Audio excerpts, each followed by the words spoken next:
you've been submitting. I've been seeing your questions coming in. You can continue to submit those. We've got staff here that are gathering those questions in the back of the room. They will ask the questions on your behalf. Now, for those of you who are hopefully eventually going to come and line up, the rules there Brenda mentioned earlier, if it's something very, very, very specific to your situation or an application you have, this is not the forum for those type of questions. What we want are general questions on the topics that were discussed that'll be useful to everyone. Also, it's one question per turn. So if you get up at my microphone and then you get your one question answered and you say, oh, I've got one more question, you have to buy lunch for everybody sitting in your row right now. Understood? Just the row. So maybe it's worth it. Okay, with that, since we don't have anybody up at the mics yet, oh, we do have somebody up at the mics yet. We'll start over here at microphone number 1. Your question, stand nice and close to the microphone, please. Hi, good morning. Sorry, I didn't read the guidance, so maybe this answer is in the guidance. But you were showing the IID and the maximum that we're going to change for maximum daily exposure. How should the industry use that information for neonatals and pediatric population? Hi. What is your name? Martha. Okay, so the IID, oh, thank you. The IID doesn't currently indicate whether the source of those ingredients that you see listed and the amounts are from drugs that are used for peds. That would be something we don't have it at this. I don't know that it's going to address the specific. Oh, you could too, because it's a holy really good smokes. I don't know if it's going to address the specific problem that you have identified. It seems to me that you'd like to know whether or not the ingredients and their maximum exposure are specific for pediatric use. Yeah. You're not going to be able to tell that based on maximum daily exposure. That's, most of those are related to the adult population. If in future we have something like a designation for peds, then that would be helpful. All right. Microphone number 2, nice and close for me, please. My question has to do with deletions from the IID. So the ingredients that were on the IID in a previous version, that's not in the currently. How do the ingredient get deleted, and how do I use it if it's not there on the current version but was there, say, 2-4 years ago? Okay. So the question is about, if I understand you correctly, if you saw an ingredient in a previous version of the IID and you want to reference it, and it's now gone, what should you do? This is a difficult problem. I know the position of the Office of Generic Drugs is that when an application comes in, they're looking at the current version of the IID, and if they don't see the ingredient listed, you might get a letter from or an email from the filing staff. If you can always send in controlled correspondence and ask about the acceptability of that particular ingredient. If you're not needing to know that for a specific ANDA that's under development, you can also write to us at the IID staff, IID update, through our mailbox and ask what happened to that ingredient. But you should know that as we validate the information in the IID, we are making changes and we are taking out ingredients if we find that they were incorrectly listed. Sometimes an ingredient hasn't really disappeared, it's just got a new name. So that's something we can look into for you.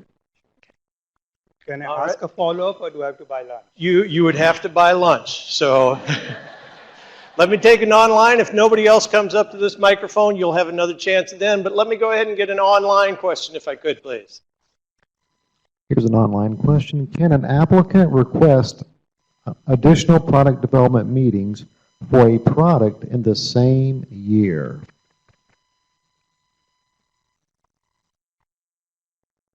Yes, essentially, yes. I know the guidance specifies that we encourage approximately one submission per year, but we do have applicants that submit more than one meeting request in a year. So yes, you can. Okay. Microphone number 1, nice and close for me, please. Good morning. Thank you for the good presentation. I'm Linda Liao from Proveris. I have a question regarding the product-specific guidance. There's some more updated guidance that is coming out in recent years. Can that be applied to some of the other products with the same dosage form? Thank you. You can look at the content and you have to make a decision on whether it's relevant or not. At some point, so so it's, yes, you can look at that if there isn't guidance about the specific product you're looking at. One thing you might look at, well, what has FDA done for related products, and that might give you some idea of some of the approaches you might propose for that case. And like I said, if it's a complex product and there is no guidance, then you can request a pre-ANDA meeting to discuss your approach. So as preparation for that, it might be good to look at related guidances that are available. That might give you some idea of some of the potential directions you could propose for that product. Thank you. All right, microphone number 2, please. Very pleasant morning. Great presentation. Question for Susan about the IID. Actually, and I'll come to a very specific case. Like in case of an intranasal formulation, like an IID was, say, listed under a patent curve for a longer period, but then somebody had to look at another ingredient which could meet the same characteristics, but was not listed for the intranasal formulation, but listed through another route of administration. Like, it was used for some other purpose in the gastrointestinal. Now, that actually does not qualify into the nasal list of ingredients. Now, what is the FDA's expectation that, this kind of a formulation would go through?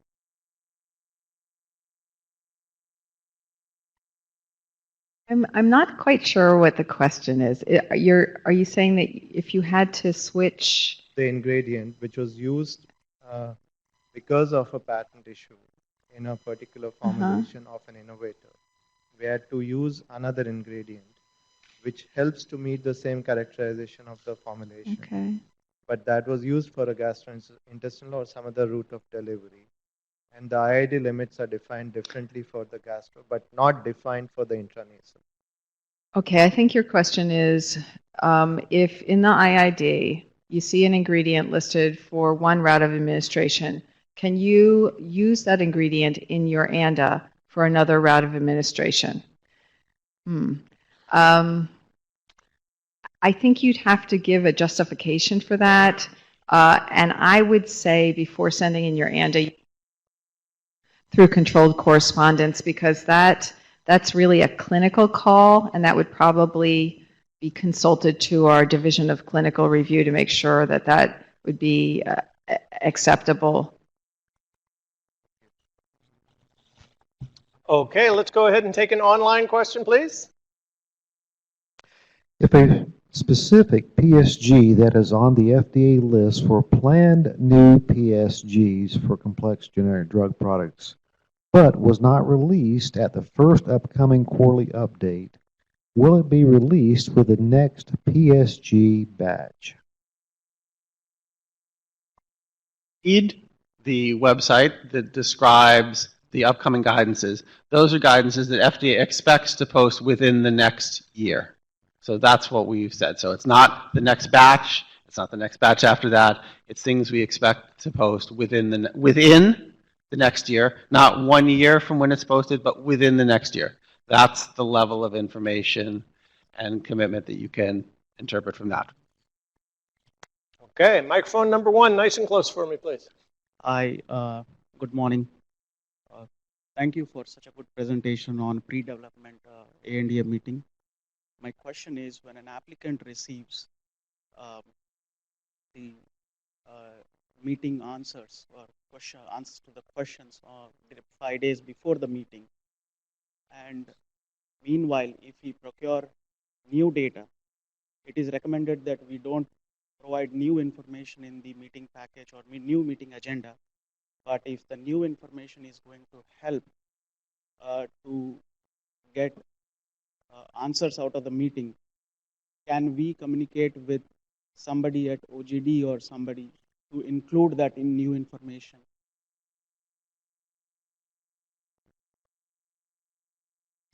We just don't accept new information at any point during the process. And particularly within 5 days of the meeting, it would be difficult for us to review in time, and resources would be a problem. But essentially, even though it might help the situation or the meeting, we just don't accept new data or questions during the meeting process after you submitted your meeting request. Thank you. Okay. Your information in your meeting package from the beginning, and then FDA staff have time to review it. Don't save it in case we ask a question. That's not a good strategy. All right, microphone number 2, please. So just coming back to deletions, this is my dilemma. I start development work now. I look at the ingredients, they're all on the IIG. 5 years down the road, when I submit the NDA, by then it's been deleted. What do I do?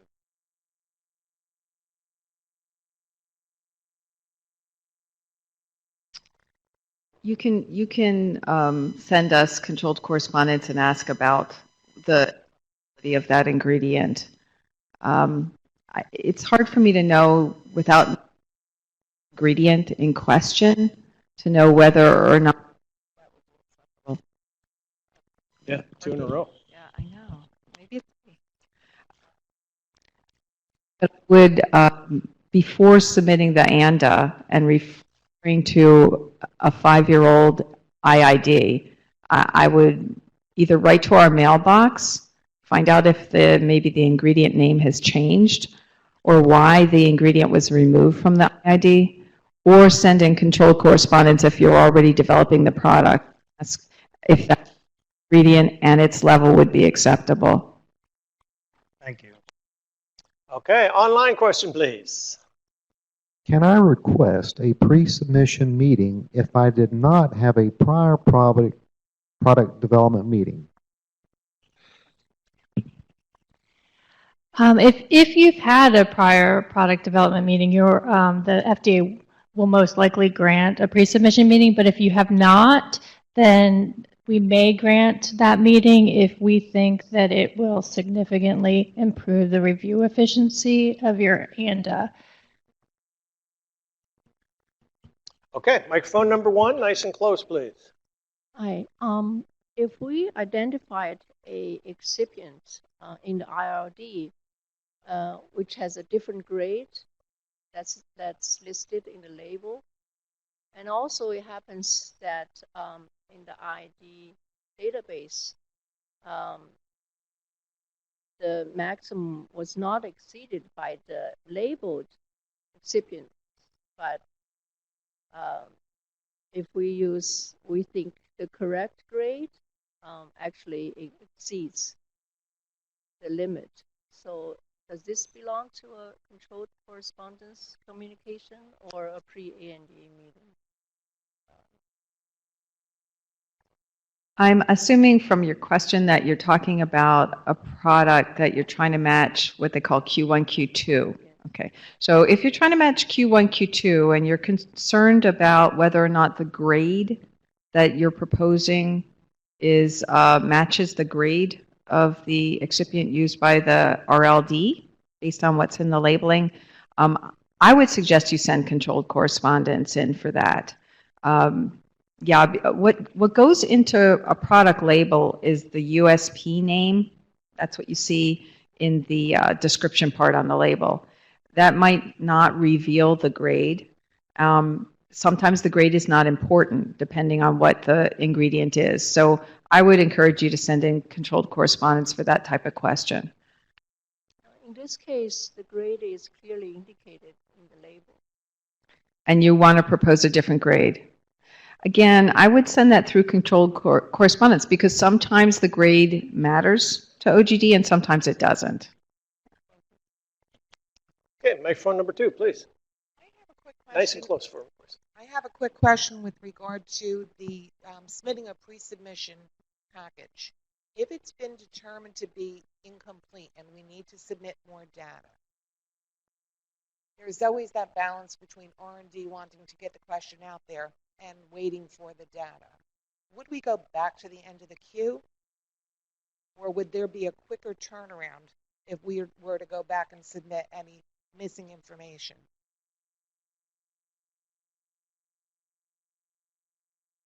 There's really 2 ways actually that path can go through. So one could be depending on what's missing and how much is a denial of your meeting, where you would get a denial and your project would be closed out.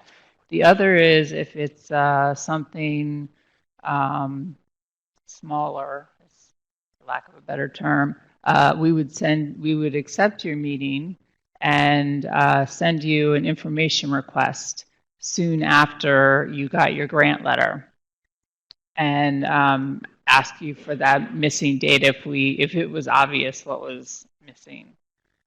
In the first case, you close out your project and you have to resubmit your meeting request, and your timeline starts all over again. And in the second scenario, your timeline remains the same. Right, understood. Thank you so much. All right, let's go with an online question, please. Can we request a pre-A&D meeting for a complex drug, even if guidance and product guidance exist already, but the scientific pathway is complex?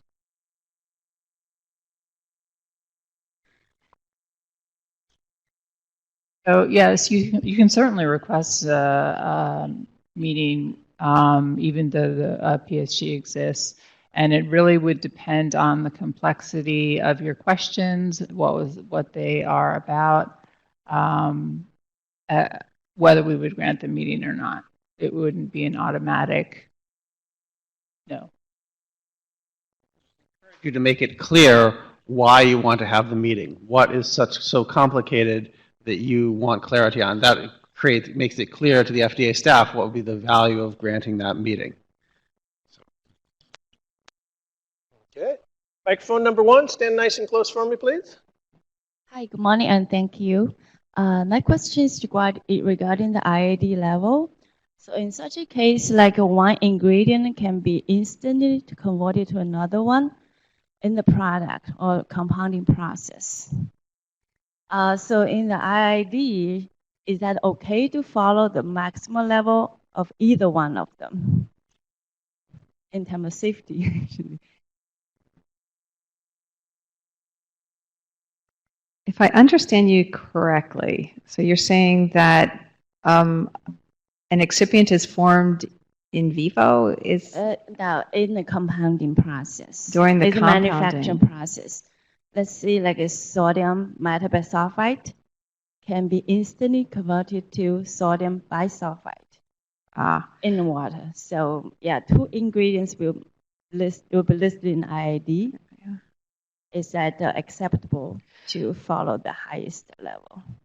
The way ingredients are viewed, it's what goes into the product. So it's the ingredients in the IID come from that ECTD section 3.2.p.1, the composition statement. Mm-hmm. So if it's an ingredient that would have been listed in the composition statement, then that is what you should be referring to in the IID, what's in your composition statement, not what's been formed in the finished drug product. Yeah, yeah, that's how it was followed through. Yeah, but in the product, actually, they're the same. So yeah. Again, I think that's something that's best addressed in a control correspondence on that specific issue that outlines your justification for what the particular situation and transformation are. So I think that's a very product-specific question that you have to ask through the control correspondence pathway. Thank you so much. All right, microphone number 2, nice and close for me, please. Hi, this is Jim Medley representing Pharmalex and a number of small business clients. My question is regarding pre-ANDA development meetings for products that are granted competitive generic therapy. For products that are granted CGP designation are authorized to receive expedited review process. Does that expedited process also correspond to an expedited timing for development meetings, or are we subject to the same 120 days?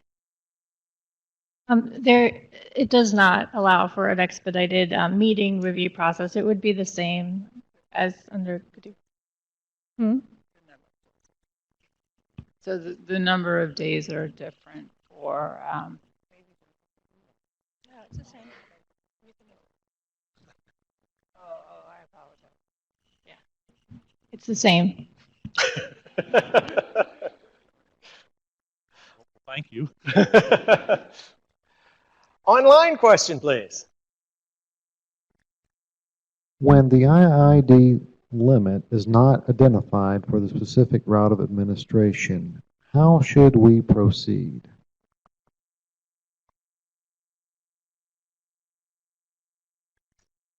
I'm trying to think of when a limit isn't given for a particular ingredient. There are a couple situations in which this happens. Sometimes if it's and the ingredient is a pH adjuster, we'll just indicate that the limit is a just pH. And that's because that's how those ingredients are stated in the formulas from which they came. The other instance is when the ingredient is associated with something like a transdermal product, and we don't consider the ingredient actually being taken in by the patient, or the patient's not really exposed to the ingredient. In that case, we just list the ingredient with no potency associated with it, and that's intentional. So a generic drug applicant that wants to use that ingredient can still use the ingredient in their product. It's in the IID, but the potency that would have been associated with it is not meaningful. So OGD will take that application on its merits and judge whether or not the amount is okay. All righty. Microphone number 1, please. Good morning. My question is mainly related to the FDA control correspondence and pre-NDA meeting. If we have done the control correspondence for 1 or 2 questions and FDA determines those are complex nature, so it is a 120 days time. However, during this time, we have some more questions which needs to be addressed through pre-NDA meeting. So can we repeat the same question for the pre-NDA meeting? So just so I understand your question, can you submit a meeting, you have controls in process already, and you want to include the same questions in your meeting package as what's in your control?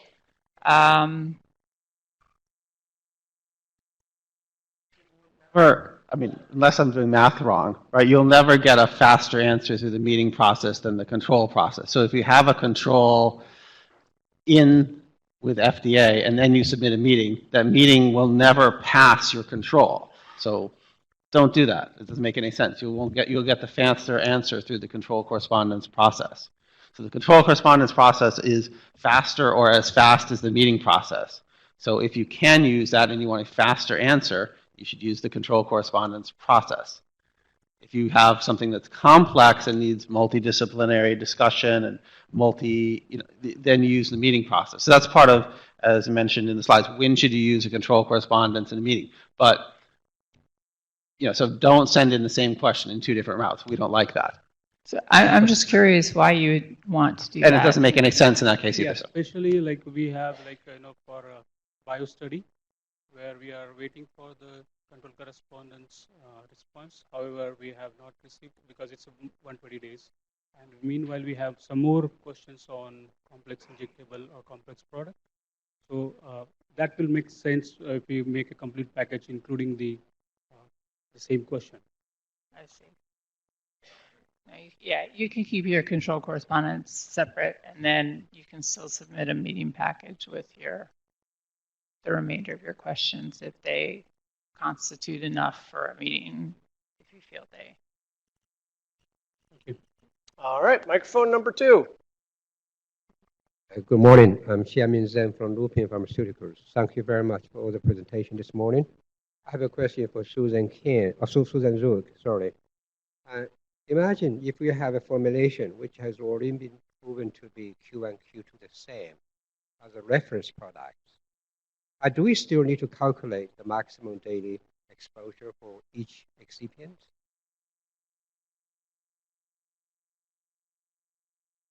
You as an applicant don't really need to provide that information. It's nice information to know, but yes, it should be exactly the same as the RLD, right? So it's not necessary. Thank you. All right, online question, please. How do I know if I should submit device samples for my meeting request, and where do I send them?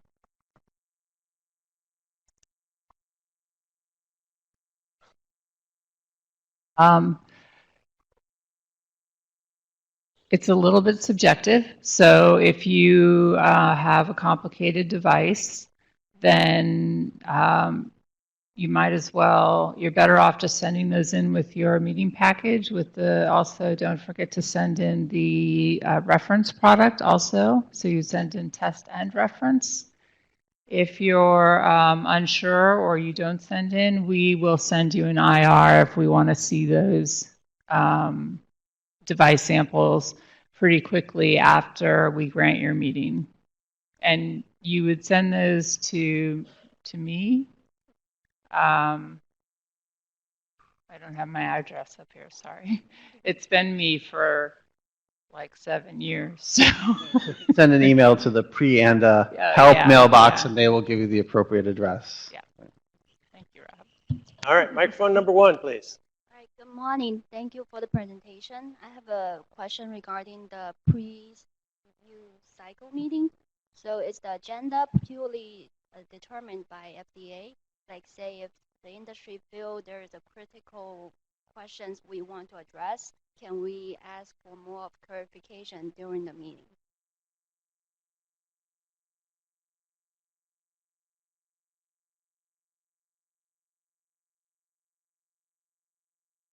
Let me just try to repeat this back. You're asking if who sets the agenda for the actual meeting, FDA or the applicant? The applicant sets the agenda based on their preliminary response. So they've received a preliminary response to their questions 5 days before, approximately 5 days before their meeting. And it's very important to use that preliminary response to create your new agenda and order it in prioritize it in what's most important to you, because you have 1 hour and that's it, 1 hour.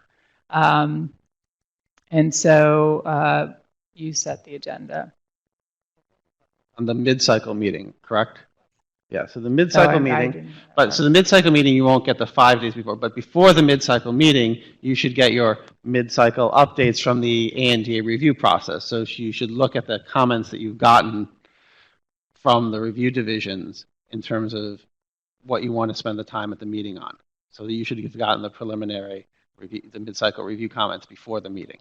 So that sort of takes the place of what Chris mentioned on if it's a pre-ANDA meeting, you'll get the preliminary response. For the mid-cycle meeting, you'll get your mid-cycle comments before the meeting. Thank you. Okay, microphone number 2, please. Good morning. Thank you very much for the good presentations. I have a question about the IID, because I'm working on both generic and new injectable product development. And in some cases, like the excipients we use, the level is higher than the IIG database. So in this case, do we need to do the new toxicity study, or FDA has some range to accept it? You're talking about parenteral products, right? And you're saying that the IID level, that maximum potency, the amount per unit dose, that the level that's used is higher than the maximum unit dose. That doesn't necessarily require you to do a toxicity study. Are you formulating a new drug or an ANDA? New drug. New drug.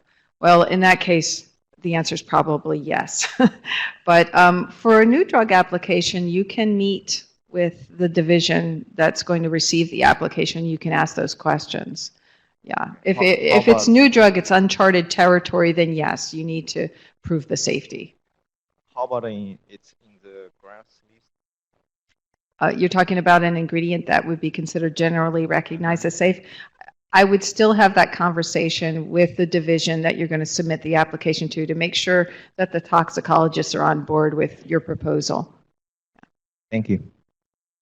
All right, we've got about 3 minutes. If there's any more questions in the room, come up, but let's get to some more of those online questions. I have a Q1, Q2 question that is not addressed in the guidance. How should I approach the agency with my question?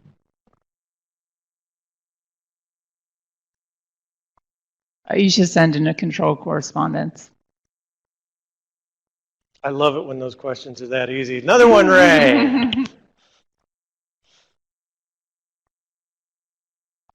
What is the difference between a written response pre-ANDA meeting and a controlled correspondence?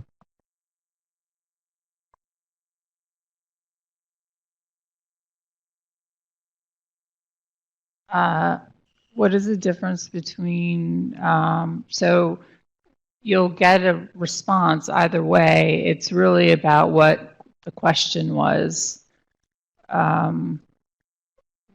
Because the controls are for a specific type of question and the pre-ANDA meetings are for a different type of question, a set of questions. So you'll get a written response for that and you'll get a written response for a control. The timing is different, as Karen mentioned in her presentation. I think we sometimes grant meetings with written requests.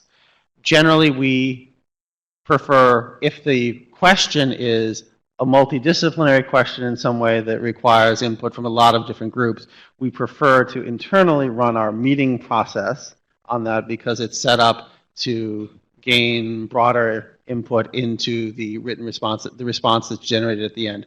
Generally, a control correspondence is best for a single question, like, for example, a complex control correspondence to say, I'd like to do an alternate BE study, where the guidance recommends a PK study, and I want to do a slightly different PK study that generally is a smaller group of people. And our control correspondence process is designed to have one group who's the key stakeholder answer the question. So that's sort of what difference goes on behind the scenes. So it really, as Chris said, depends on the question as to what the best pathway for those are. Okay, and I think we have time for one more online question, please. Can I make changes to my meeting package after submitting my meeting request? No. Oh, so, it was not.